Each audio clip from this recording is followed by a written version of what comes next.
Hello students, आज की इस वीडियो में आप लोग को यहाँ पे डॉक्टर भीमराव अंबेडकर के द्वारा लिखा गया जो यहाँ पे एक निबंध है श्रम विभाजन और जाति प्रथा, जिसका नेम है दोस्तों इस जिसे निबंध का, ठीक है, कंप्लीट यहाँ पे आज के इस वीडियो में स्टोरी जो यहाँ पे निबंध इसको पढ़ाऊंगा एक तरह से, मतलब आप लोग को समझाऊंगा इसके जो ये डॉक्टर भीमराव अंबेडकर जो है इनके अबाउट एक तरह से जीवनी के बारे में भी यहाँ पे आप लोग को बताऊंगा।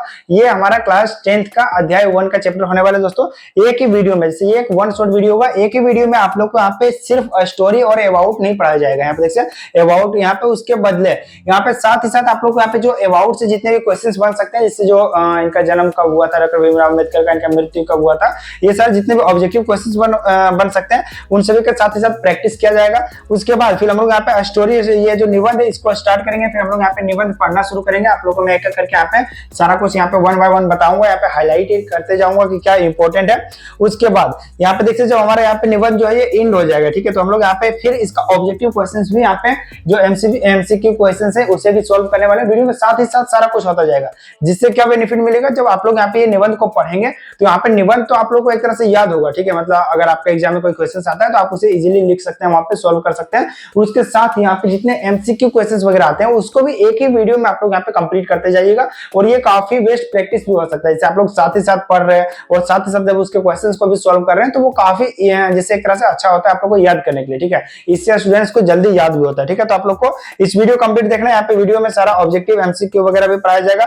उसके साथ ही जो यहाँ पे 2 नंबर वाले प्रश्न है जिससे बोध और अभ्यास में यहाँ पे ये सारा भी आप लोग को बताया जाएगा, एक ही वीडियो में सारा कुछ किया जाएगा, ठीक है। वीडियो कंप्लीट देखिए, काफी इंफॉर्मेटिव वीडियो होने वाली है। आपका अधिक टाइम ना तो सबसे पहले मैं इसे स्टार्ट कर लेता हूँ। हमारा वीडियो स्टार्ट करने से पहले बता देना चाहता हूँ दोस्तों, हमारी टीम यहाँ पे ऑलरेडी जो इस चैनल जेएसआर क्लासेस पे यहाँ पे एक दो नहीं, यहाँ पे क्लास 9 से क्लास 12 का कंप्लीट तैयारी करवाया जाता है हमारे इस चैनल पे। उसके साथ ही आप लोग को बता देना चाहता हूँ, यहाँ पे आप लोग को इससे Hindi, English, Sanskrit, math, biology, physics जितने भी सब्जेक्ट्स हैं क्लास 10th में और 12, 9, 11 ये सारे जितने भी सब्जेक्ट्स हैं जिन सभी क्लासेस में, उन सभी का तैयारी यहाँ पे हमारे इस चैनल पे करवाया जाता है। हमारे चैनल पे यदि आप लोग क्लास 10th का मैथ पढ़ना चाहते हैं मैथ भी पढ़ सकते हैं, इसका प्लेलिस्ट ऑलरेडी बना हुआ है। अगर आप हिंदी पढ़ना चाहते हैं तो हिंदी में ऑलरेडी पढ़ा ही रहा हूँ यहाँ पे आप लोग को। और इसके जैसे ये अध्याय 1 है, अध्याय 2, अध्याय 3, अध्याय 4 जो जितने भी स्टोरी वगैरह है, निबंध है, सारांश है, ये जितने भी आप लोग को दिख रहा होगा, जिससे यहाँ पे जो आप लोग को बुक में दिया हुआ, उन सभी का तैयारी हमारे चैनल पे करवाया है। ऑलरेडी कई सारे वीडियोस अपलोड हो चुके हैं और जो वीडियो बाकी है वो धीरे धीरे अपलोड होंगे। तो आप यदि सारे जिससे पूरी तरह से एक तरह से तैयारी करना चाहते हैं क्लास 10th का बिल्कुल अच्छे तरीके से, जैसे मैंने आप लोग को बताया स्टोरी भी पढ़ाता हूँ, साथ साथ उसके साथ ही प्रैक्टिस भी करवाया जाता है। तो आप यदि अच्छे तरीके से एक तरह से यहाँ पे पढ़ना चाहते हैं, बेशक वीडियो को लाइक कीजिएगा, चैनल पर नए चैनल को सब्सक्राइब कीजिएगा और यहाँ पे वीडियो को में बने रहिएगा ताकि आप लोग को अच्छे से सारा कुछ समझ आ सके, ठीक है। चलिए यहाँ पे आपका अधिक टाइम लेते हैं, सबसे पहले वीडियो को स्टार्ट कर लेते हैं। यह विडंबना की बात है कि इस युग में भी जातिवाद के पोषकों की कमी नहीं है। जातिवाद के पोषकों में जो जातिवाद कहलाता है उसकी कमी नहीं है। इसके पोषक कई आधारों पर इसका समर्थन समाजकारी कुशलता के लिए।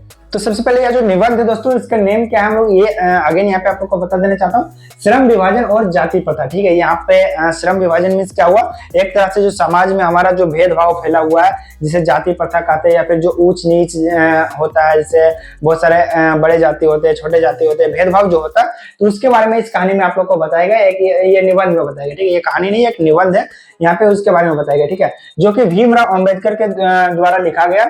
अब यहाँ पे सबसे पहले हम लोग भीमराव का अंबेडकर के बारे में जो इसका अबाउट एक तरह से कहते हैं लेखक के बारे में पढ़ाया जाता है, तो उसे हम लोग सबसे पहले कर लेते हैं। उसके बाद जो निबंध है उसके बारे में पढ़ेंगे, ठीक है। निबंध को वन बाय वन। सबसे पहले क्या यहाँ पे लिखा हुआ, बाबा साहब भीमराव अंबेडकर का जन्म 14 अप्रैल 1891 ईस्वी में महू मध्य प्रदेश में एक दलित परिवार में हुआ था। दलित परिवार में क्या हुआ, जैसे जो पिछड़ा जाति होता है उसमें यहाँ पे इनका जन्म हुआ था। ये एक दलित परिवार से आता है।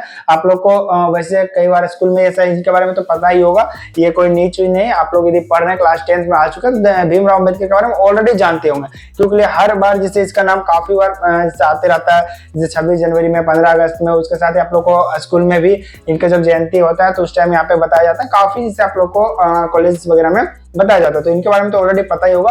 बट फिर भी यहाँ पे सबसे पहले यहाँ पे मेन हम लोग का जो वीवीआई क्वेश्चंस बन सकते हैं उस पर फोकस करते हैं। तो इनका जन्म कब हुआ, तो सबसे पहले यहाँ पे देखते हैं 14 अप्रैल 1891 में। ये आप लोग को ध्यान देना, ये कहाँ जन्म हुआ था इनका, तो महू मध्य प्रदेश में हुआ था, ठीक है। और इनका जैसे ये कौन से परिवार में हुए थे, तो एक दलित परिवार में इनका जन्म हुआ था।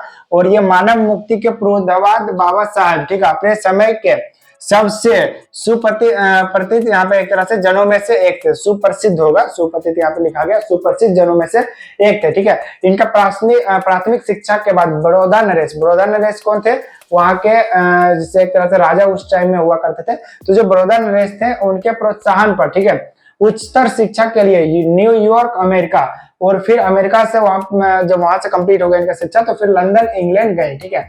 उन्होंने संस्कृत का धार्मिक, पौराणिक और पूरा वैदिक वांग्मय अनुवाद के जरिए पढ़ा। वांग्मय अनुवाद क्या होता है, जैसे वैदिक जो होते हैं तो वेद जैसे संस्कृत वगैरह में लिखा होता है तो उसका अनुवाद जो रहता है उसके द्वारा यहाँ पे इसको कंप्लीट पढ़ा है। ऐतिहासिक सामाजिक क्षेत्र में अनेक मौलिक स्थापनाएं प्रस्तुत की, जैसे यहाँ पे क्या बताया गया, जो सामाजिक क्षेत्र हुआ, मौलिक क्षेत्र हुआ, उन सभी में जैसे मतलब सामाजिक कार्य जो होते हैं उनमें काफी इनका जैसे भूमिका रहा है, तो उसी के बारे में यहाँ पे बताया गया। सामाजिक क्षेत्र में अनेक मौलिक स्थापनाएं प्रस्तुत की, ठीक है। सब मिलाकर वे इतिहास मीमांसक और विधिवेता, अर्थशास्त्री, समाजशास्त्री, शिक्षाविद तथा धर्म दर्शन के विख्यात बनकर उभरे, ठीक है। मतलब क्या हुआ, इनके जिसे एक तरह से ये इनके बारे में बताया गया, सब मिलाकर वे कितने चीजें यहाँ पे सबसे पहले ध्यान दीजिएगा, वो इतिहास मीमांसक भी थे और विधिवेता भी थे, अर्थशास्त्री जो आप लोग को पता हो अर्थशास्त्री भी थे, फिर समाज शास्त्री भी थे और शिक्षाविद भी थे, ठीक है, मतलब पढ़े लिखे भी थे और धर्म दर्शन के भी जिसे आप विख्यात बनकर ये उभरे, मतलब ये इतना इनमें खूबियां थी एक तरह से, ठीक है। फिर स्वदेश में कुछ समय उन्होंने वकालत भी की। वकालत मीन्स क्या हुआ, जैसे स्वदेश मीन्स क्या हुआ, सबसे पहले ये समझिए, स्वदेश मीन्स हुआ कि वो खुद के देश में, तो इनका देश कहाँ था, जैसे ये भारत है तो ये इंडिया के रहने वाले थे, तो ये खुद के देश में से मतलब भारत में ही कुछ समय के लिए इन्होंने वकालत भी की थी, ठीक है। ये वकील का भी पढ़ाई किए हुए थे तो इन्होंने वकालत भी की थी। और यहाँ पे क्या, समाज और राजनीति में बेहद सक्रिय भूमिका निभाते हुए उन्होंने अछूतों, स्त्रियों और मजदूरों, जैसे यहाँ पे ध्यान दीजिएगा, समाज और जैसे यहाँ पे राजनीति में भी वो थे, ठीक है, राजनीति में बेहद सक्रिय भूमिका निभाते हुए अछूतों मीन्स क्या हुआ, जैसे निचली जाति से जो मैंने बताया था उसी के बारे में बताया गया, अछूतों, स्त्रियों, ठीक है, और मजदूरों। स्त्रियों में क्या हुआ कि पहले जो जैसे के टाइम में जब इनका जैसे यहाँ पे 1800 के आसपास में, तो स्त्रियों पे बहुत जुल्म होता था। यहाँ पे जैसे स्त्रियों को बहुत सारी चीजों से वंचित रखा जाता था। वंचित मीन्स क्या हुआ, अब जैसे उसको अब शिक्षा में उनको अधिक बढ़ावा नहीं दिया जाता था। उसके साथ ही समाज में बहुत सारे कुरीतियां भी थी स्त्रियों के रिलेटेड, तो बहुत सारे उस टाइम पे इस तरह से बहुत ही चलते थे। तो उन्होंने उस सभी को यहाँ पे जो डॉक्टर भीमराव अम्बेडकर है उन्होंने इन सभी के लिए और मजदूरों के लिए भी मानवीय अधिकार व सम्मान दिलाने के लिए अथक संघर्ष किया। अथक संघर्ष मीन्स क्या हुआ, उन सभी को जो उनका हक होना चाहिए था वो उनको दिलाने के लिए डॉक्टर भीमराव अम्बेडकर ने काफी जैसे यहाँ पे संघर्ष किया, ठीक है। उसके बाद यहाँ पे क्या, उनके चिंतन व रचनात्मक के मुख्यतः तीन प्रेरक व्यक्ति रहे। उनके तीन प्रेरक जैसे जो इस तरह के उनका विचार था, जो थिंकिंग था उनका, तो इसके लिए वो प्रेरणा कहाँ से लेते थे, तो उनके मुख्यतः तीन प्रेरक यहाँ पे व्यक्ति रहे, जिनका तो ऑब्जेक्टिव क्वेश्चंस वगैरह में यहाँ पे आप लोग का आएगा आगे चल के, ठीक है। तो सबसे पहला प्रेरक व्यक्ति कौन थे, तो यहाँ पे भगवान बुद्ध जिसे कहा सकते, यहाँ पे बुद्ध थे। फिर सेकेंड हमारे पास क्या है, कबीर, और थर्ड क्या है यहाँ पे देखते हैं ज्योतिबा फुले। यहाँ पे तीन उनके प्रेरक जैसे व्यक्ति रहे जिनसे वो प्रेरणा लेते थे, ठीक है। उसके बाद क्या, भारत के संविधान निर्माण में उनकी महती भूमिका, जिसे आप महती मतलब बहुत भूमिका और एकनिष्ठ समर्पण के कारण ही हम आज उन्हें भारतीय संविधान का निर्माता कहकर श्रद्धांजलि अर्पित करते हैं। श्रद्धांजलि अर्पित मीन्स क्या हुआ, उनका जो मृत्यु दिवस होता है तो उससे हम लोग यहाँ पे संविधान के निर्माता के रूप में ही उनको इस एक तरह से काफी हम लोग उसको, जैसे मैंने ऑलरेडी बताया ना, तो संविधान के भी राइटर जैसे जो अध्यक्ष थे, संविधान लिखने में कई सारे लोगों का जैसे वहाँ पे भूमिका था, ठीक है, लेकिन उसका जो अध्यक्ष थे, सबसे पढ़े लिखे व्यक्ति जो उस टाइम के थे, तो वो डॉक्टर भीमराव अम्बेडकर ही थे और उसका अध्यक्ष भी थे। तो इसी को यहाँ पे संविधान निर्माता के रूप में भी इनको जाना जाता है, डॉक्टर भीमराव अम्बेडकर जी को, ठीक है। तो इनका मृत्यु कब हुआ, तो यहाँ पे देखिए दिसंबर, ठीक है, दिसंबर 1956 ईस्वी में दिल्ली में बाबा साहेब अम्बेडकर का निधन हो गया। बाबा साहेब ने अनेक पुस्तकें लिखी, उनकी प्रमुख रचनाएं एवं भाषण है द कट्स इन इंडिया, उसके बाद देवर मैकेनिज्म, फिर यहाँ पे है जेनेस्टिक एंड, यहाँ पे देखते हैं कई सारे यहाँ पे रचनाएं वगैरह है। तो यहाँ पे डेवलपमेंट, द अनचेल्ड, यहाँ पे डू और दे, और हु आर सुधर, ठीक है। यहाँ पे फिर यहाँ पे बुद्धिज्म एंड कम्युनिज्म, और बुद्धा एंड द हिज धम्मा, फिर यहाँ पे वर्ड्स ऑन लिंग्विस्टिक स्टेट्स, ठीक है। The rights and fall of the Hindu women, यहाँ पे हिंदू वुमेन, इसके बारे में यहाँ पे बताया गया। फिर यहाँ पे एनिहिलेशन ऑफ कास्ट, ठीक है। तो एनिहिलेशन ऑफ कास्ट यहाँ पे स्पर्श है, यहाँ पे कई सारे इनका रचनाएं वगैरह था। फिर यहाँ पे आदि यहाँ पे लिखा गया, हिंदी में उनका संपूर्ण, ठीक है, वांग्मय भारत सरकार के कल्याण मंत्रालय से बाबा साहेब अम्बेडकर संपूर्ण वांग्मय नाम से 21 खंडों में प्रकाशित हो चुका है, ठीक है। कितने खंडों में यहाँ पे आप लोग से पूछा जा सकता है, तो 21 खंडों में प्रकाशित हो चुका है। यहाँ प्रस्तुत पाठ बाबा साहेब के विख्यात भाषण, ठीक है, annihilation of caste, annihilation of caste, ये एक प्रख्यात भाषण है कि ललई सिंह यादव द्वारा किए गए हिंदी रूपांतरण जाति भेद का उच्छेद, ठीक है, अनुच्छेद यहाँ पे जाति भेद का उच्छेद से किंचित संपादन के साथ लिया गया है, ठीक है। और यह भाषण जाति पाति तोड़कर मंडल और लोहार के वार्षिक सम्मेलन सन 1936 के, ठीक है, अध्यक्षीय भाषण के रूप में तैयार किया गया था। तो ये कुछ पार्ट्स यहाँ पे आप लोग देख सकते हैं, इसके बारे में बताएगा। फिर यहाँ पे क्या, परंतु इसकी क्रांतिकारी दृष्टि से आयोजकों की पूर्णता सहमति न बन सकने के कारण सम्मेलन स्थगित हो गया था, ठीक है, और यह पढ़ा ना जा सका, ठीक है। तो क्या हुआ था इसमें इशू, यहाँ पे जो प्रॉब्लम क्या हुआ था, देखते यहाँ पे स्थगित हो गया था क्रांतिकारी दृष्टि से आयोजकों की पूर्णता सहमति न बनने से, जो पूर्णता सहमति वो नहीं हुआ था, इसके लिए स्थगित हो गया था और यह नहीं पढ़ा जा सका था, ठीक है। बाद में देखते हैं यहाँ पे बाबा साहेब ने इसे स्वतंत्र पुस्तिका का रूप दे दिया, बाद में इसे क्या गया, स्वतंत्र पुस्तिका का रूप देकर इसे प्रस्तुत कर दिया। प्रस्तुत आलेख में वे भारतीय समाज में श्रम विभाजन के नाम पर, ठीक है, श्रम विभाजन के नाम पर यहाँ पे मध्य युगीन अवस्थित संस्कारों के रूप में यहाँ पे बरकरार जाति प्रथा पर मानवीयता और नैतिक न्याय एवं सामाजिक सद्भाव, ठीक है, कि सद्भाव की दृष्टि से विचार करते हैं। जाति प्रथा एक विषमतापूर्ण सामाजिक आधारों, रूढ़ पूर्वग्रहों और लोकतंत्र के लिए उसकी अस्वास्थ्यकर प्रकृति पर, यहाँ पे नहीं होगा, ये अस्वास्थ्यकर, ठीक है, प्रकृति पर भी यह सम्राट विधिवेता का दृष्टिकोण उभर सका है, ठीक है। यहाँ पे देखते हैं कई कठिन शब्द जिससे पढ़ने में मुझे भी थोड़ा दिक्कत आ रही है। देखते हैं यहाँ पे ये विधिवेता होगा, फिर यहाँ पे देखते ये उस साइड से देखने में मुझे लगा यहाँ पे क्या, अस्वास्थ्य कर, ठीक है, स्वास्थ्य कर प्रकृति पर भी यह समृद्धता विविधता के दृष्टिकोण उभर सका है, ठीक है। तो यहाँ पे कुछ पास है। फिर भारतीय लोकतंत्र के भावी नागरिकों के लिए यह आलेख अत्यंत शिक्षाप्रद है, मतलब ये काफी शिक्षा देने वाला एक तरह से ये है, ठीक है। तो इसी के बारे में यहाँ पे बताएंगे, तो ये उतना नहीं भी याद करेंगे तो कोई दिक्कत नहीं, इतना इसमें ऑब्जेक्टिव वगैरह नहीं आता। जो मेन इसमें पॉइंट्स वगैरह मैंने ऑलरेडी हाईलाइट कर रखा। उसके बाद यहाँ पे आप लोग को देखते हैं ऑलरेडी मैंने यहाँ पे इतने जितने ऑब्जेक्टिव वगैरह दिए हुआ, अगर आप लोग इसे को अगर अच्छे से पढ़ लेंगे, यहाँ पे इतने सारे ऑब्जेक्टिव्स पे याद कर लेंगे, तो आप लोग को फिर कहीं कोई दिक्कत ही नहीं होगा। आप लोग काफी इजीली यहाँ पे इसके जितने भी एमसीक्यू क्वेश्चंस वगैरह पूछे जाएंगे एग्जाम में, आप इजीली इसे सॉल्व कर पाइएगा, ठीक है। तो सबसे पहले हमारा क्या यहाँ पे ऑब्जेक्टिव क्वेश्चन सॉल्व कर लेते हैं। तो 1 नंबर में क्या, जो डॉक्टर भीमराव अम्बेडकर है उनका जन्म कब और कहाँ हुआ था। तो यहाँ पे ऑप्शन में देखते हैं 14 अप्रैल 1891 महू मध्य प्रदेश, ऑप्शन बी में है 15 अगस्त 1900 में नागपुर में, 14 ऑप्शन सी में 14 अप्रैल 1895 पुणे, और फिर डी में है 12 जनवरी 1891 महू, ठीक है। तो ये आप लोग को ध्यान देना है कि यहाँ पे देखते हैं जितने भी प्रश्न दिए हुए हैं, आप लोग वीडियो को पॉज कीजिए और अभी जस्ट मैंने आप लोग को इनके बारे में पढ़ाया, तो आप इसका आंसर खुद से कमेंट सेक्शन में जैसे यहाँ पे इस तरह से टाइप कीजिए, जैसे यहाँ पे 1 नंबर हमारा है, ठीक है। तो 1 नंबर का जो भी आंसर सही है जिसे यहाँ पे उसे यहाँ पे टाइप कीजिए, जैसे अगर ए है तो ए टाइप कीजिए, अगर बी है तो बी टाइप कीजिए। उसके बाद इस पार से 2 नंबर का हमारा जो भी आंसर सही होगा, 3 नंबर का इस पार से आप लोग एक साथ 6 का आंसर में कमेंट सेक्शन में टाइप करके दीजिए, जिससे कि आप लोग को याद होगा। एक तरह से मैं ये देखना चाहता हूँ कि ये स्टोरी जिसे अभी जो हम लोगों ने पढ़ा पाठ परिचय, जिससे जो परिचय अबाउट होता है जो लेखक राइटर के बारे में, तो उसके से आप लोगों ने जितना भी सीखा और उसका यूज करके यहाँ पे जितने भी प्रश्न है उसका आप लोगों ने कितना यहाँ पे सही से आंसर खुद से दिया वो आप लोग टाइप कीजिए। बाकी मैं अभी सारा आंसर बताऊंगा, लेकिन आप लोग को वीडियो को पॉज करके एक बार कमेंट जरूर कीजिए, ठीक है। चलिए आप सबसे पहले हम लोग इसका आंसर देख लेते हैं। तो जो हमारा फर्स्ट प्रश्न का आंसर हो जाएगा, इसका राइट आंसर हो जाएगा ए। यहाँ पे 14 अप्रैल 1891 महू मध्य प्रदेश में, अभी जस्ट मैंने आप लोग को बताया था, याद होगा तो देखिए 14 अप्रैल 1891 में महू मध्य प्रदेश में इनका जन्म हुआ था, ठीक है।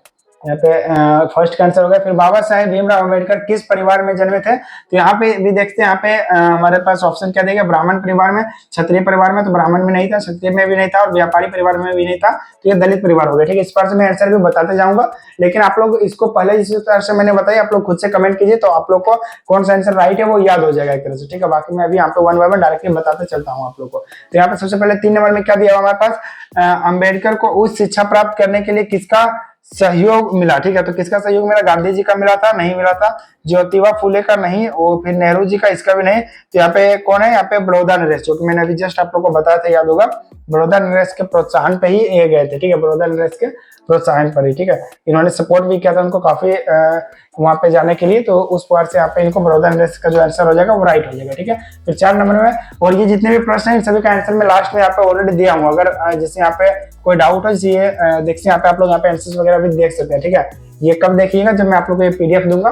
जैसे ये जितने भी मैं अभी पढ़ा रहा हूँ, इसका पीडीएफ आप लोग को वीडियो के डिस्क्रिप्शन में मिल जाएगा, वहां से आप इसे डाउनलोड कर सकते हैं। और बाद में जब आप इसको सॉल्व करेंगे, उसमें अगर कोई डाउट वगैरह होगा तो वहां से दर्शक आप आंसर देखकर इसे सॉल्व कर सकते हैं, ठीक है। चलिए हम लोग यहाँ पे 4 नंबर का प्रश्न की ओर चलते हैं। बाबा साहेब ने उच्च शिक्षा किन किन देशों से प्राप्त किया था? तो क्या वो अमेरिका और लंदन से किया था, जापान और चीन से किया था? नहीं। फ्रांस और जर्मनी से नहीं, रूस और इंग्लैंड से नहीं। तो हमारा फर्स्ट आंसर राइट हो जाएगा, अमेरिका और लंदन से किया था, ठीक है। उसके बाद अम्बेडकर के चिंतन पर किसका विशेष प्रभाव रहा? ठीक है। चिंतन मीन्स को क्या हुआ? मैंने अभी जस्ट बताया था कि जो 3 लोग थे जिसका कि नाम मैंने बताया था, उनका प्रोत्साहन था एक तरह से, उनसे सीख कर ही डॉक्टर भीमराव अम्बेडकर यहाँ पे इतना आगे गए थे एक तरह से। तो यहाँ पे क्या विवेकानंद जी और जो गांधी जी और तिलक इनका था? तो नहीं। नेहरू पटेल ये भी नहीं था, और ये भी नहीं होगा। तो इसका राइट आंसर क्या हो जाएगा? बुद्ध, कबीर और ज्योतिबा फुले। यहाँ पे देखिए यही टाइपिंग मिस्टेक था, मुझे जो डाउट हो रहा था उस टाइम, जो मैंने आप लोग को बोला था यहाँ पे मुझे लग रहा था तो ये ज्योतिबा फुले होगा, ठीक है। ओ सॉरी, यहाँ पे राइट ही था, मुझे डाउट हो रहा था, लेकिन ये देखिए नाम सही है, ठीक है। ये बिल्कुल राइट है, ज्योतिबा फुले। ये देखिए यहाँ पे इसका आंसर सही हो जाएगा, ये ज्योतिबा फुले। अब चलिए यहाँ पे 6 नंबर में हमारे पास दिया गया, डॉक्टर भीमराव अम्बेडकर को किस नाम से जाना जाता है? ठीक है। तो भारत रत्न के नाम से, या फिर संविधान निर्माता, या स्वतंत्रता सेनानी? तो ये भी नहीं होगा तीनों। संविधान निर्माता के नाम से जाना जाता है डॉक्टर भीमराव अम्बेडकर को। ये आंसर हमारा राइट हो जाएगा, ठीक है। तो ये सब जितने देख सकते, ये सारा वीवीआई प्रश्न है। अगर आप इसी को पढ़ लेंगे तो आप लोग को फिर एग्जाम में कोई दिक्कत ही नहीं, इजीली आप लोग जितने भी वहां पे एमसीक्यू वगैरह आएंगे उससे आप आसानी से सॉल्व कर पाएंगे, ठीक है। और ये प्रश्नों का सॉल्व करने के बाद मैं आप लोगों को पाठ भी पढ़ाऊंगा, और पाठ पढ़ाने के बाद फिर उसका भी ऑब्जेक्टिव मैं अभी इसी वीडियो में करवाने वाली। एक वन शॉट वीडियो कंप्लीट देखिए, काफी इन्फॉर्मेटिव वीडियो होने वाली, ठीक है। और वीडियो अच्छा लगा वीडियो को लाइक कीजिएगा, चैनल पर नया हुआ चैनल को सब्सक्राइब कीजिएगा, ताकि मैं जैसे और भी वीडियोस बनाऊं उसके नोटिफिकेशन आप तक चला जाए सबसे पहले। और अपने दोस्तों के साथ भी वीडियो को शेयर जरूर कीजिएगा, जिससे कि वो लोग भी इस वीडियो का लाभ उठा सके, ठीक है। चलिए यहाँ पे सबसे पहले हम लोग 7 नंबर में यहाँ पे देख लेते हैं। यहाँ पे डॉक्टर भीमराव अम्बेडकर का निधन कब हुआ, ये पूछा जा रहा है। तो ये 1948, 1950, 1956 या 1962 में यहाँ पे दिया हुआ है, ठीक है। तो इनमें से कौन इसका राइट आंसर होगा, आप वैसे कमेंट करके जरूर बताइए, ठीक है। तो आप इसका सबसे पहले हम लोग आंसर यहाँ पे देख लेते हैं। तो 7 का जो हमारा यहाँ पे आंसर हो जाएगा, डॉक्टर भीमराव अम्बेडकर का जन्म का सॉरी निधन कब हुआ था? तो ये 1950 ईस्वी में इनका निधन हुआ था। अभी जस्ट मैंने आप लोग को यहाँ पे पढ़ाया था, आप लोग को याद होगा। तो यहाँ पे देखिए लास्ट में यहाँ पे देख सकते हैं कब इनका निधन हुआ था। तो यहाँ पे देखते हैं दिसंबर 1956 में इनका हुआ था। ये 50 में नहीं होगा, ठीक है। दिसंबर 1956 में हो जाएगा इसका आंसर राइट। यहाँ पे सॉरी, यहाँ पे सी आंसर इसका हो जाएगा, ठीक है। यहाँ पे 20 का गलत है, 1956 में इनका निधन हुआ था, ठीक है। उसके बाद हम लोग क्या देखते हैं यहाँ पे 8 नंबर का, डॉक्टर भीमराव अम्बेडकर का जो है वो प्रसिद्ध भाषण जाति भेद का उच्छेद, जो यहाँ पे उच्छेद है, मूल रूप से किस अवसर के लिए लिखा गया था? ठीक है। तो वो किस अवसर के लिए यहाँ पे लिखा गया था? तो क्या वो कांग्रेस अधिवेशन के लिए लिखा गया था? नहीं। यहाँ पे क्या स्वतंत्रता संग्राम सेनानियों के बैठक के लिए? नहीं। और दिल्ली के विश्वसनीय अधिवेशन के लिए भी नहीं। तो ये राइट आंसर क्या हो जाएगा? बी नंबर, जाति पाति तोड़क मंडल का सम्मेलन के लिए हुआ था, ठीक है। फिर 9 नंबर में है जाति भेद का उच्छेद जो भाषण कब तैयार किया गया था? तो ये हम लोग देखते हैं ये कब तैयार किया गया था दोस्तों। तो इसका यहाँ पे 1920 में, ये भी नहीं हो जाएगा। 1930 ये भी नहीं, 1936 ये वाला इसका आंसर होना चाहिए। ये तीनों हमारा रॉन्ग है, इसका देख लेते हैं हम लोग। 1936 का इसका राइट आंसर है, एक बार यहाँ पे चेक कर लेंगे हम लोग। यहाँ पे इसका 1936 देखते हैं यहाँ पे सन 1936 में ये लिखा यहाँ पे हुआ था, ठीक है। तो ये देखिए हमारे पास इसका आंसर राइट हो जाएगा 1936। अब यहाँ पे देखिए हमारे पास 10 नंबर का प्रश्न क्या दिया हुआ, यह भाषण सम्मेलन में क्यों नहीं पढ़ा जा सका? ठीक है, क्यों नहीं पढ़ा जा सका? तो क्या वो समय की कमी थी? नहीं। डॉक्टर अंबेडकर बीमार थे? ये भी नहीं।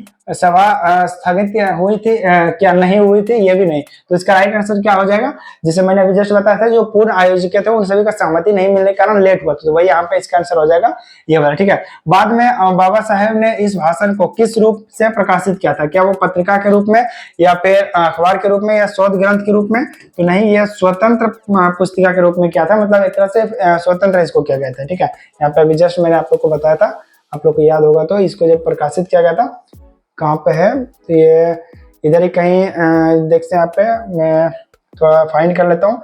इसी में अभी जस्ट मैंने कुछ हम लोगों ने अभी पढ़ा था यहाँ पे, जो स्वतंत्र पत्रिका के रूप में यहाँ पे प्रकाशित हुआ था, तो उसके बारे में, ठीक है। तो यहाँ पे देखते हैं, यहाँ पे स्वतंत्र पत्रिका, देखते हैं यहाँ पे इसे स्वतंत्र पुस्तिका के रूप में यहाँ पे प्रकाशित किया गया था। ठीक है, तो ये सारा जितने भी अभी जस्ट मैंने आप लोगों को पाठ में पढ़ाया उसी का ये ऑब्जेक्टिव क्वेश्चंस वगैरह आप लोग यदि वो पाठ अच्छे से पढ़े होंगे तो ये सारा ऑब्जेक्टिव को आप इजीली सॉल्व कर सकते हैं। ठीक है, फिर यहाँ पे अंबेडकर की प्रमुख कृति कौन सी है? ठीक है, तो क्या वो ये गीता रहस्य है या एनिहिलेशन ऑफ कास्ट है या फिर हिंद स्वराज है या फिर भारत भाग्य विधाता? तो ये भी नहीं होगा, ये एनिहिलेशन ऑफ कास्ट होगा, ये इसका राइट आंसर हो जाएगा। तो ये कुछ पार्ट हमारे पास देखते हैं, ये हम लोगों ने जितने भी ऑब्जेक्टिव प्रश्न थे इन सभी को सॉल्व किया, जिसका कि आंसर आप लोग यहाँ से मिला सकते हैं। कोई अगर गलत बाई चांस हमसे भी मिस्टेक होता है, ऐसे नहीं कि हम यहाँ पे 100% राइट ही आंसर देते हैं। जैसे अभी जस्ट हमने एक यहाँ पे गलत दिया था जो कि 1930 बोल दिया था, 1936 उसका राइट आंसर था।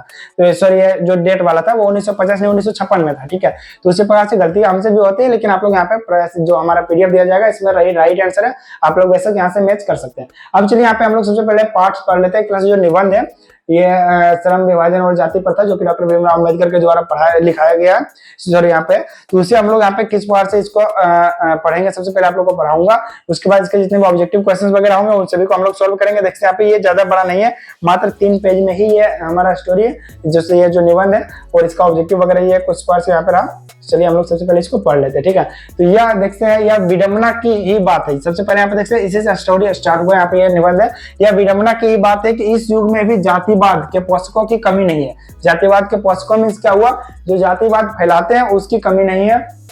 इसके पोषक कई आधारों पर इसका समर्थन करते हैं, जो इसके पोषक होते हैं वो कई आधार व्यक्त करते हैं इसका समर्थन के लिए। ठीक है, समर्थन का एक आधार यह कहा जाता है कि आधुनिक सभी समाज कार्य कुशलता के लिए श्रम विभाजन को आवश्यक माना जाता है। मतलब जो आधुनिक समाज होता है उसका जैसे कार्य कुशलता के लिए इसे श्रम विभाजन को जरूरी माना जाता है, आवश्यक माना जाता है। ठीक है, और चूंकि जाति प्रथा भी श्रम विभाजन का ही दूसरा रूप है इसीलिए इसमें कोई बुराई नहीं है। ठीक है, तो यहाँ पे क्या बताया गया, और जाति प्रथा जो होते हैं वो श्रम विभाजन का ही दूसरा रूप है इसीलिए इसमें कोई बुराई नहीं है, ऐसे यहाँ पे बताया गया।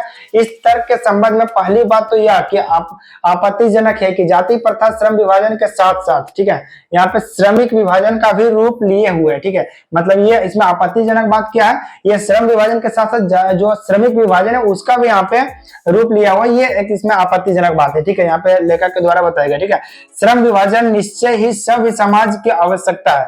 जैसे जो यहाँ पे क्या श्रम विभाजन निश्चय, जैसे राइटर भी बोलते हैं कि जो श्रम विभाजन है वो निश्चय सभ्य समाज की आवश्यकता है, परंतु किसी भी सभ्य समाज में क्या पे क्या है, किसी भी सभ्य समाज में श्रम विभाजन की व्यवस्था श्रमिकों के विभिन्न वर्गों में स्वाभाविक विभाजन नहीं करते। ठीक है, मतलब जो श्रम विभाजन है वो कभी भी यहाँ पे श्रमिकों को विभिन्न भागों में जैसे विभिन्न अस्वाभाविक विभाजन नहीं करती है। ठीक है, इसके बारे में यहाँ पे बताया गया, नहीं करते हैं। भारत की जाति प्रथा की एक और विशेषता यह है कि श्रमिकों का अस्वाभाविक विभाजन ही नहीं करते बल्कि विभाजित वर्गों को एक दूसरे की अपेक्षा ऊंच नीच भी करार देती है। मतलब सिर्फ उसका विभाजन ही नहीं करता बल्कि कोई ऊंचा जाति का है कोई नीचा जाति का ये भी उसको करार देती है। ठीक है, ये भारत का विभाजन की बात है जो कि विश्व के किसी भी समाज में नहीं पाया जाता। जैसे इंडिया के बाहर ये किसी भी समाज में नहीं पाया जाता, उसी के बारे में बताएगा। ठीक है, अब यहाँ पे क्या जाति प्रथा को यदि श्रम विभाजन मान लिया जाए तो यह स्वाभाविक विभाजन नहीं है। ठीक है, जैसे जाति प्रथा को यदि श्रम विभाजन मान लिया जाए तो यह स्वाभाविक विभाजन नहीं है क्योंकि यह मनुष्य की रुचि पर आधारित नहीं है। ठीक है, जो यह है वह मनुष्य की रुचि पर आधारित नहीं है। कुशल व्यक्ति या सक्षम श्रमिक समाज का निर्माण करने के लिए यह आवश्यक है कि हम व्यक्तियों की, ठीक है, हम व्यक्तियों की क्षमता इस सीमा तक विकसित करें जिससे कि वह अपने पैसा या कार्य का चुनाव स्वयं कर सके। जैसे अपने पैसा और कार्य का मीन्स क्या हुआ, उसे आगे चल के कौन सा पैसा, जैसे उसे डॉक्टर बनना है, इंजीनियर बनना है, क्या वो अपने कार्य का जैसे चुनाव, अपने पैसा का चुनाव स्वयं कर सके। ठीक है, ये इस तरह से समाज होना चाहिए। बट अभी क्या है कि इससे कोई जैसे जो अमीर है वो उस तरह जाएगा, कोई जैसे निचली जाति का हो गया, कोई ब्राह्मण है, कोई चमार है, कोई ये है, कोई वो है, बहुत सारी जातियां, अभी कोई यादव है, कोई मंडल है, कोई मुस्लिम है, कोई मुस्लिम में भी बहुत सारे पार्ट्स होते हैं। तो इस प्रकार से बटा गया है, लेकिन यहाँ पे क्या बताया गया कि वो इस तरह से पैसा बटना चाहिए, बटना जरूरी है। जैसे यहाँ पे इसमें बताया गया कि बटना ठीक है, उसमें कोई दिक्कत नहीं, बट सकता है, श्रम विभाजन होना जैसे एक तरह से जरूरी है, यहाँ पे बताएगा। लेकिन श्रम विभाजन का मतलब ये नहीं कि वो श्रमिक विभाजन कर दे, मतलब जातिवाद नहीं कर दे, ऐसा नहीं करना। जैसे वो इस तरह का श्रम विभाजन होना चाहिए कि वो अपना चुनाव खुद से कर सके, कहीं ऊंच नीच नहीं हो, कहीं जातिवाद नहीं हो, इस प्रकार से यहाँ पे इसमें बताया गया। ठीक है, इस सिद्धांत के विपरीत जाति प्रथा, ठीक है, यहाँ पे जाति प्रथा का दूसरी सिद्धांत यह है कि इससे मनुष्य को प्रशिक्षण अथवा उसकी निजी क्षमता का विचार किए बिना दूसरे ही दृष्टिकोण जैसे माता पिता के सामाजिक स्तर के अनुसार पहले से ही अर्थात गर्भधारण के समय से ही मनुष्य का पैसा निर्धारित कर दिया जाता है। जाति प्रथा पैसे का दोषपूर्ण पूर्व निर्धारण ही नहीं करती बल्कि मनुष्य को जीवन भर के लिए एक पैसे में बांध भी देती है, ठीक है। एक पैसे में बांध देती है मीन्स क्या हुआ, जैसे जब उनका जन्म नहीं भी हुआ होता बच्चे का, उसी समय से उसको विभाजित कर दिया जाता है कि ये बनेगा, उसका पैसा पहले से डिसाइड कर दिया जाता है। एक एग्जांपल भी मैं दे सकता हूँ, जैसे अगर कोई दुकानदार है, ठीक है, तो उसका जैसे ये फिक्स नहीं होता, ये 100% पे लागू नहीं होता। वो कोशिश करेगा कि जो हमारा बच्चा वो भी हमारा ही दुकान को संभाले, ना कि वो ये नहीं चाहेगा कि हमारा बच्चा इंजीनियर बन जाए, जबकि इनकम जैसे इंजीनियर में कम है और वो दुकान में ज्यादा कमा सकता है, लेकिन उसको पैसा के तौर पे उसको नहीं दिया जाता कि तुम ये करो, बल्कि वो उसके माता पिता का ये जैसे एक तरह से शौक होता है कि हमारा बेटा हमारा काम को ही संभाले। अगर मैं बिजनेस कर रहा हूँ तो हमारा बेटा भी बिजनेस ही करे, हमारा जो बेटी है वो भी बिजनेस ही करे, ऐसा ही थिंकिंग होता है। गर्भधारण से पहले ही यहाँ पे गर्भधारण के समय में ही जैसे मनुष्य का पैसा निर्धारित कर दिया जाता है, ये जैसे यहाँ पे हो रहा है, ठीक है। उसी के बारे में बताइए, कोई दोषपूर्ण निर्धारण ही नहीं करता बल्कि उसका जिससे मनुष्य को यहाँ पे जीवन भर के लिए एक पैसे में बांध भी देता है, ठीक है, मतलब एक ही पैसा में कि तुमको यही करना है, उसमें बांध भी दिया जाता है। भले ही पैसा अनुपयुक्त या अपर्याप्त होने के कारण वह भूखे मर जाए, ठीक है। और यहाँ पे आधुनिक युग में यह स्थिति प्राय आती है क्योंकि उद्योग धंधों की प्रक्रिया व तकनीक में निरंतर विकास और कभी कभी अकस्मात परिवर्तन हो जाता है, जिसके कारण मनुष्य को अपना पैसा बदलने की आवश्यकता पड़ सकती है, ठीक है। मतलब कभी कभी ऐसा होता है कि उसको पैसा जैसे बदलने की आवश्यकता हो जाती है। इससे अगर कोई मान लीजिए अभी झालमुड़ी बेच रहा है, हो सकता है बहुत सारे ऐसे होते हैं जो कि अभी ठेला लगा के कुछ इनकम कर रहे हैं, बट उससे अगर बाई चांस किसी अच्छी जगह पे काम मिल जाता है तो वो अपना पैसा चेंज कर सकता है, ठीक है। तो उसी के बारे में बताया गया, कभी कभी ऐसा हो सकता है कि उसको पैसा चेंज करने की, अपना जो काम धंधा वो चेंज करने की आवश्यकता पड़ जाए, ठीक है।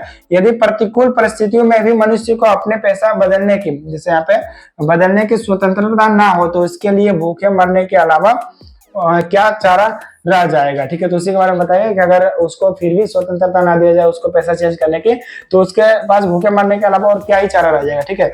हिंदू धर्म की जाति प्रथा किसी भी व्यक्ति को ऐसे पैसा चुनने की अनुमति नहीं देता है, ठीक है। जो हिंदू धर्म है उसका जाति प्रथा इस बार से उसे पैसा चुनने की अनुमति नहीं देता है जो उसका पैतृक पैसा ना हो, ठीक है। मतलब उसके पिताजी का या फिर उसके पुराने जैसे दादाजी का जो पैसा ना हो वो चुनने की उसको अनुमति नहीं देता है, भले ही वह उसमें पारंगत हो। जैसे मतलब वो जो व्यक्ति है वो भले ही उस काम को करने के लिए बहुत ही जैसे उसमें तेज हो, इंटेलिजेंट हो, बट फिर भी उसको ये अनुमति नहीं देता है। हिंदू समाज का जो जाति प्रथा है वो यहाँ पे बताया गया, ठीक है।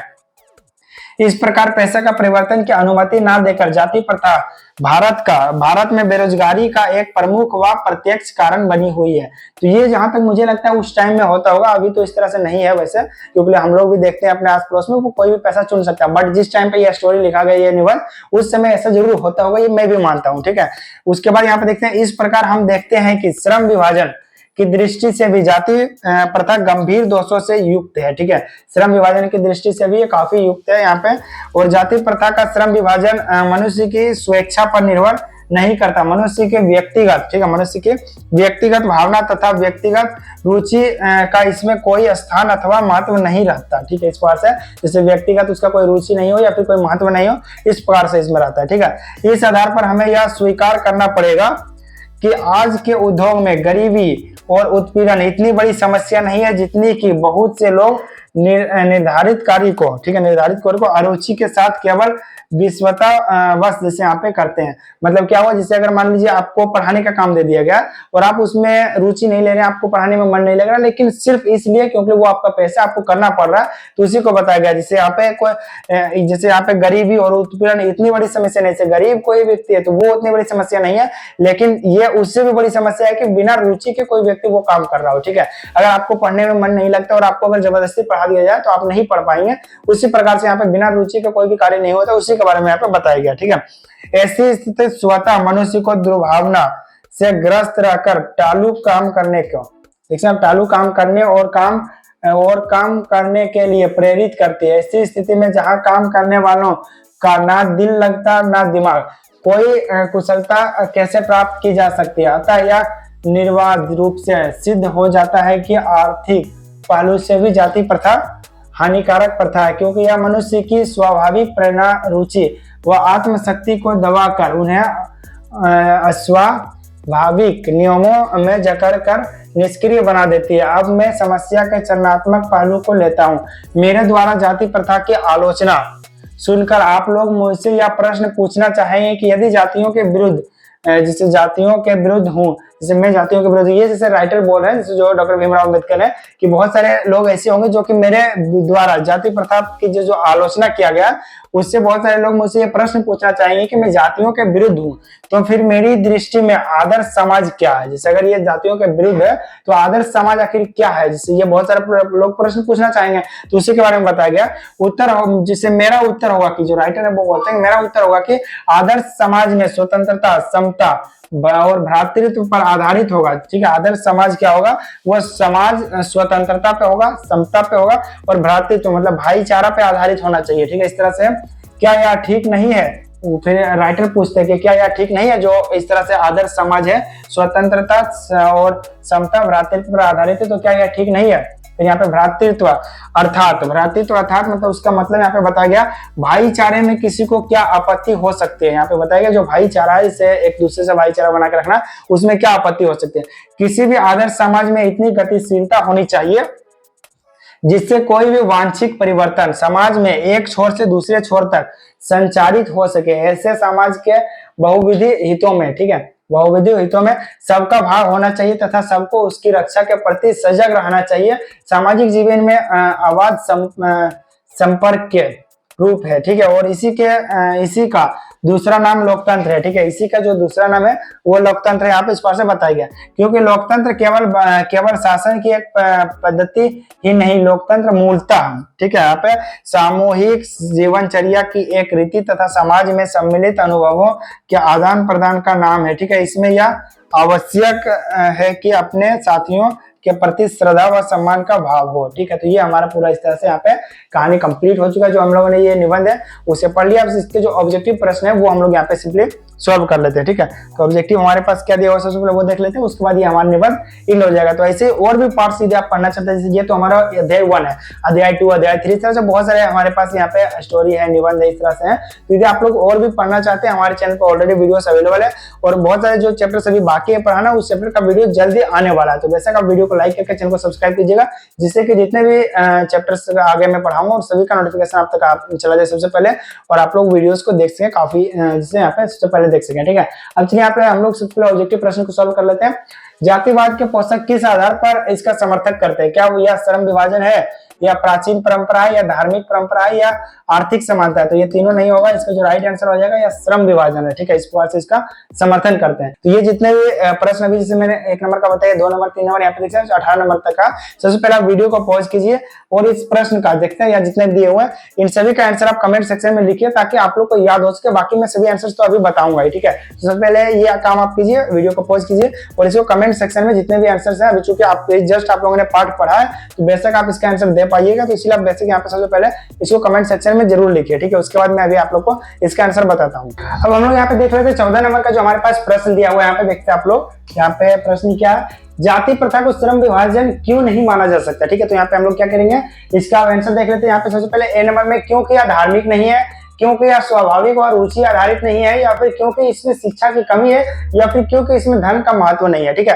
तो ये 4 ऑप्शन हमारे पास दिए हुए। प्रश्न में क्या, फिर से मैं एक बार देख लेता हूँ, जाति प्रथा को श्रम विभाजन क्यों नहीं माना जाता? ठीक है, श्रम विभाजन इसको क्यों नहीं कहते हैं? तो यहाँ पे इसका राइट आंसर हो जाएगा बी दोस्तों, क्योंकि यह स्वाभाविक और रुचि आधारित नहीं है। ठीक है, रुचि आधारित मींस क्या, अभी मैंने जब आप लोग को ये पढ़ा रहा था निबंध, उसमें आप लोग को बताया था कि यहाँ पे जिससे जाति प्रथा एक तरह से श्रम को इस तरह से बांट देता है कि वो बिना रुचि के काम करता है, जैसे उसमें उसका मन नहीं भी होता है फिर भी उसको वो काम करना पड़ता है, और जो जाति प्रथा है वो अपना उसका पैसा भी चेंज करने की अनुमति नहीं देता, तो इसलिए यहाँ पे जाति आधारित नहीं है। ठीक है, तो इसके बारे में हो जाएगा। फिर 15 नंबर का हमारे पास क्या, जाति प्रथा किस पर आधारित होती है? ठीक है, वो किस चीज पे आधारित होती है जाति प्रथा, वो देख लेते हैं। तो क्या योग्यता पे होती है, नहीं होती है, क्या शिक्षा पर होती है, नहीं, रुचि पर नहीं, तो ये क्या आंसर हो जाएगा, इसका भी राइट हो जाएगा माता पिता के सामाजिक स्तर पर। इसका मतलब क्या हो, जिसका माता पिता जो पैसा पे है तो उसका बाल बच्चा जो होंगे, उसका जैसे बेटा बेटी वो भी वही पैसा पैसा करेंगे, ऐसा यहाँ पे जाति प्रथा बताता है उसको, ठीक है। तो उसी पे आधारित है, उसके बारे में बताएगा। फिर यहाँ पे 16 नंबर का हमारे पास क्या, जाति प्रथा किसे जीवन भर एक ही पैसे में बांध देती है, ठीक है। तो किसे जाति प्रथा जो है वो एक ही पैसे में बांध देती है, क्या समाज को बांध देती है, तो यहाँ पे इसका हो जाएगा नहीं। क्या यहाँ पे शासक वर्ग को, ये भी नहीं हो जाएगा, और मजदूर संघ को, ये भी नहीं। तो इसका राइट आंसर क्या हो जाएगा, मनुष्य को। मनुष्य को जो है वो जाति प्रथा यहाँ पे जीवन के लिए एक ही पैसा में बांध देती है, ठीक है। वो अपना पैसा चेंज नहीं कर पाता, चाहे वो भूखा ही क्यों ना मर जाए। यहाँ पे जस्ट मैंने आप लोगों को पढ़ाया था, तो ये यहाँ पे इसका आंसर क्या हो जाएगा, मनुष्य, ठीक है। अब हमारे पास एक और है 17 नंबर का प्रश्न, जिसमें जाति प्रथा का भारत में प्रत्यक्ष कारण क्या बताया गया, ठीक है। या फिर क्या प्रत्यक्ष जो कारण है जाति प्रथा का वो क्या, जिससे जाति प्रथा के कारण क्या भारत में है, मतलब क्या प्रॉब्लम हो रही है। तो क्या शिक्षा हो रही है, नहीं हो रही है, गरीबी हो रही है, ये भी नहीं हो रही है, धार्मिक अनुष्ठान, ये भी नहीं। सबसे ज्यादा क्या हो रहा है, बेरोजगारी। जाति प्रथा के कारण बेरोजगारी, क्योंकि जो जिस पैसा में वही वो अपना पैसा चेंज नहीं कर पा रहा, जिसके कारण बहुत सारे बेरोजगार है। इस तरह से बहुत सारे प्रॉब्लम्स यहाँ पे भारत में हो रही है, ठीक है। फिर 18 नंबर में क्या, जाति प्रथा किसकी स्वतंत्रता छीन लेता है, किस चीज का जैसे स्वतंत्रता यहाँ पे जाति प्रथा जो है वो छीनता है। क्या समाज की चिंता है, नहीं चिंता। शिक्षा पाने की चिंता, नहीं, आप शिक्षा पा सकते हैं, लेकिन धर्म चुनने की चिंता, ये भी नहीं, आप कोई भी धर्म में जा सकते हैं, लेकिन पैसा बदलने के आप लोगों के जो स्वतंत्रता होता है वो जाति प्रथा यहाँ पे आपसे छीन लेता है, ठीक है। ये 18 नंबर का आंसर हो जाएगा।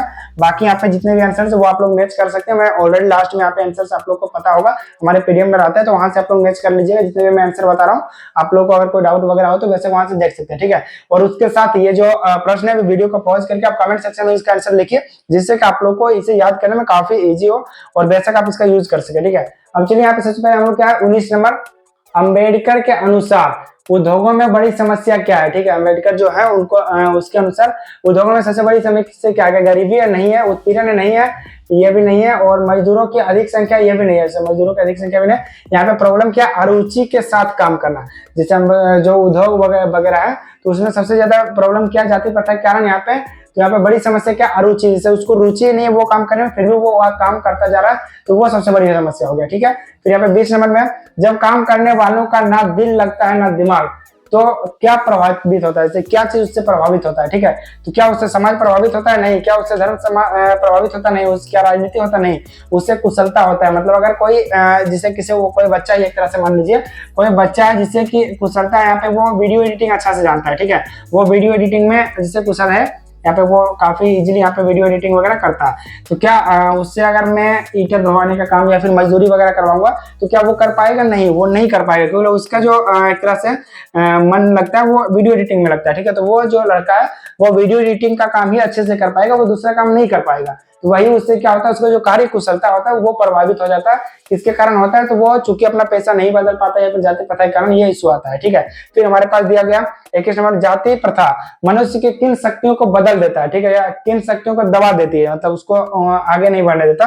तो क्या वह श्रम और धर्म को, ये भी नहीं होगा। क्या वो स्वाभाविक प्रेरणा, रुचि और आत्मशक्ति को, तो ये इसका राइट आंसर हो जाएगा, इसको दबा देता है, ठीक है। मतलब वो बिना रुचि के कोई काम वगैरह करता है, उसकी कार्य कुशलता को दबा देता है, तो वो किसके कारण होता है, जाति प्रथा के कारण, ठीक है। अब यहाँ पे हमारे पास 22 नंबर में दिया गया, अम्बेडकर का आदर्श समाज किन मूल्यों पर आधारित है, ठीक है। जो आदर्श समाज है वो किन किन मूल्यों पर आधारित है, तो 3 मूल्य आप लोग को अभी जैसे मैंने आप लोग को पढ़ाया था पाठ में कि 3 मूल्यों पर आधारित है। तो हमारे सबसे पहले क्या हो जाएगा, धर्म, आस्था, पूजा, ये भी नहीं होगा। शक्ति, धन और वैभव, ये भी नहीं होगा। राजनीति, शासन कर, ये भी नहीं होगा। तो इसका राइट आंसर क्या हो जाएगा हमारे पास, बी, स्वतंत्रता, समता, भ्रातृत्व। तो यहाँ पे मैं आंसर तो आप लोग को बताते जा रहा हूँ, बट मैंने जैसे बताइए आप लोग बिना आंसर देखे खुद से इसको कमेंट करके जरूर बताइए, ताकि आप लोग को याद हो सके, ठीक है। तो आप बिना हमारा आंसर देखे आप लोग इसका जो राइट आंसर है वो कमेंट सेक्शन में जरूर लिखिए, ठीक है। अब चलिए हम लोग चलते हैं 23 नंबर में, अम्बेडकर के अनुसार भ्रातृत्व का दूसरा नाम क्या है, मतलब भ्रातृत्व मीन्स क्या हुआ, जैसे भाईचारा का दूसरा नाम क्या है, ठीक है। तो क्या वो समानता है, नहीं। धर्म है, नहीं। श्रम विभाजन है, नहीं। तो ये क्या हो जाएगा इसका आंसर, लोकतंत्र। इसका जो राइट आंसर है वो यहाँ पे लोकतंत्र हो जाएगा, ठीक है। फिर लोकतंत्र का सही स्वरूप अम्बेडकर किसे मानते हैं, जो अम्बेडकर जी हैं जैसे डॉक्टर भीमराव अम्बेडकर, वो लोकतंत्र का सही स्वरूप किसे मानते हैं, तो क्या वो शासन की पद्धति को मानते हैं, नहीं मानते हैं। क्या सामाजिक परंपरा को, नहीं। धार्मिक नियम को, नहीं। वो सामूहिक जीवनचर्या की रीति और अनुभवों का आदान प्रदान जो होता है उससे ही, जैसे ओरिजिनल यहाँ पे जो भीमराव अम्बेडकर जी है वो लोकतंत्र मानते हैं, ठीक है। तो ये हमारे पास कुछ पार्ट है, हमारे पास सारा ऑब्जेक्टिव यहाँ पे लगभग एंड हो चुका है। इसका जो आंसर वगैरह वो यहाँ पे देख सकते हैं, यहाँ पे सारा का आंसर आप लोग को दिया हुआ है, ठीक है। यहाँ पे देखिए 20 का सी आंसर है, नेक्स्ट 20 का सी हो गया, इस पर से यहाँ पे सारा का आंसर यहाँ पे दिया हुआ है, ठीक है। आप लोग बेसिक यहाँ से मैच कर सकते हैं। अब यहाँ पे देखते हैं हमारे यहाँ पे पार्ट का जो ऑब्जेक्टिव क्वेश्चन एमसीक्यू हुआ वो भी कंप्लीट हो गया। जो पार्ट परिचय हुआ है, जैसे पार्ट मैंने पूरा पढ़ा के आप लोग को कंप्लीट कर दिया।